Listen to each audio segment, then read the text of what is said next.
चुनाव का ऐलान हो गया है, लिहाजा प्रचार का शोर और रैलियों की भीड़ भी दिखने लगी है। राहुल गांधी की भारत जोड़ो न्याय यात्रा के समापन के बहाने कांग्रेस ने अपना शक्ति प्रदर्शन दिखाने में कोई कसर नहीं छोड़ी।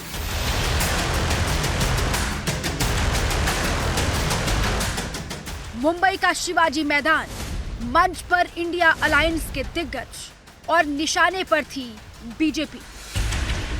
क्या आप सोचते हो शिवसेना के लोग, एनसी के लोग ऐसे ही चले गए?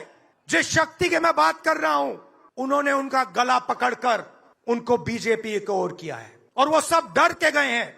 नरेंद्र मोदी भाइयों और बहनों सिर्फ मास्क है, मुखौटा है, 56 इंच की छाती नहीं है, खोखला व्यक्ति है। इस दौर में जहां पूरी ताकतें लगाई गई हो, डराया जा रहा हो, लोगों को लालच दिया जा रहा हो, लेकिन हम सब लोग मिलकर के इस देश के संविधान और लोकतंत्र, भाईचारा और जो इस देश की खूबसूरती, डाइवर्सिटी है, उसको बचाने के लिए एकजुट हुए हैं। मोदी जी को हराने के लिए नहीं, उस सोच को हराने के लिए।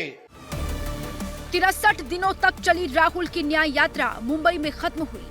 न्याय यात्रा के समापन को लेकर शिवाजी पार्क में एक रैली की गई। रैली में राहुल गांधी के अलावा एनसीपी के दिग्गज शरद पवार, उद्धव ठाकरे, तमिलनाडु के मुख्यमंत्री एमके स्टालिन, आरजेडी नेता तेजस्वी यादव, नेशनल कॉन्फ्रेंस के अध्यक्ष फारूक अब्दुल्ला, वंचित बहुजन अगाड़ी के अध्यक्ष प्रकाश आम्बेडकर मौजूद रहे। झारखंड के मुख्यमंत्री चंपई सोरेन और आम आदमी पार्टी की ओर से दिल्ली सरकार में मंत्री सौरभ भारद्वाज ने शिरकत की। हिंदुस्तान की जो स्थिति है, इसमें बदलाव लाने की जरूरत है। कि बदलाव ला सकते हैं हम सब मिलकर, इकट्ठा होकर। जिन लोगों के हाथ में देश की हुकूमत है, उन्होंने कई एश्योरेंसेस देशवासी को दिए थे। रैली के बहाने इंडिया गठबंधन में एकजुटता का संदेश देने की कोशिश की गई। देश के अलग अलग राज्यों के नेताओं को न्योता दिया गया था। मुंबई से दिल्ली तक की सत्ता को ललकारने में किसी ने भी देर नहीं की। मुझे उम्मीद है जब इंडिया गठबंधन की गवर्नमेंट आएगी, उसमें ये मशीन खत्म हो जाएगी। और दूसरी बात होगी कि इलेक्शन कमीशन जो है वो आजाद हो जाएगा, वो मुक्त हो जाएगा। उसमें वो लोग होंगे जो भारत से प्यार करते होंगे और इस मिट्टी को प्यार करते होंगे। मुंबई के शिवाजी पार्क से इंडिया अलायंस के नेता बीजेपी को ललकार रहे थे, तो एनडीए ने भी पलटवार करने में देर नहीं की। इसी ऐतिहासिक मैदान में जिन्होंने स्वतंत्रवीर सावरकर जी के खिलाफ आरोप लगाए, उनके बाजू में बैठकर ये सभा लेने की नौबत आज यहाँ पर आई है। ये दुर्भाग्य है।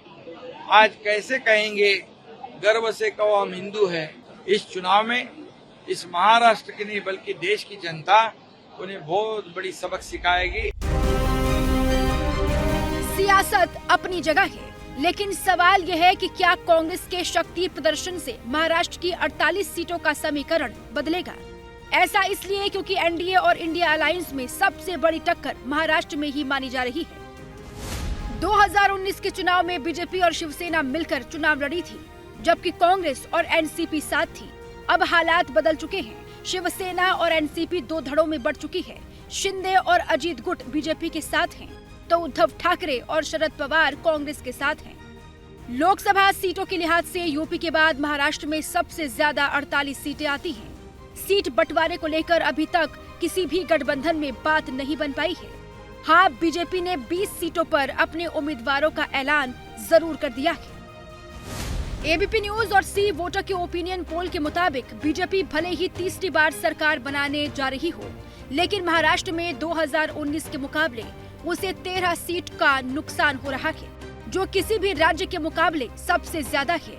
एबीपी न्यूज और सी वोटर के ओपिनियन पोल के मुताबिक महाराष्ट्र की 48 सीटों में से एनडीए को 28 और इंडिया अलायंस को 20 सीटें मिल सकती हैं। चुनावी रणनीतिकारों को भी यही लगता है कि अगर इंडिया गठबंधन जोर लगाए तो महाराष्ट्र में पासा पलट सकता है। इंडिया अलायंस के लिए अगर एक कोई फर्टाइल ग्राउंड था वो था महाराष्ट्र, और कहीं ना कहीं बीजेपी भी इस बात को समझती है, सबसे फर्टाइल ग्राउंड महाराष्ट्र था। इसीलिए आप अगर पिछले एक साल में प्रधानमंत्री के दौरे अगर देखें तो सबसे ज्यादा दौरे उन्होंने महाराष्ट्र और तमिलनाडु में किए। कहीं ना कहीं भाजपा को भी इस बात का एहसास रहा है कि महाराष्ट्र में स्थिति गड़बड़ हो सकती है। जानकार भले ही हालात बदलने के संकेत दे रहे हैं, लेकिन गठबंधन में सीट बंटवारे की तपिश से महाराष्ट्र भी अछूता नहीं है।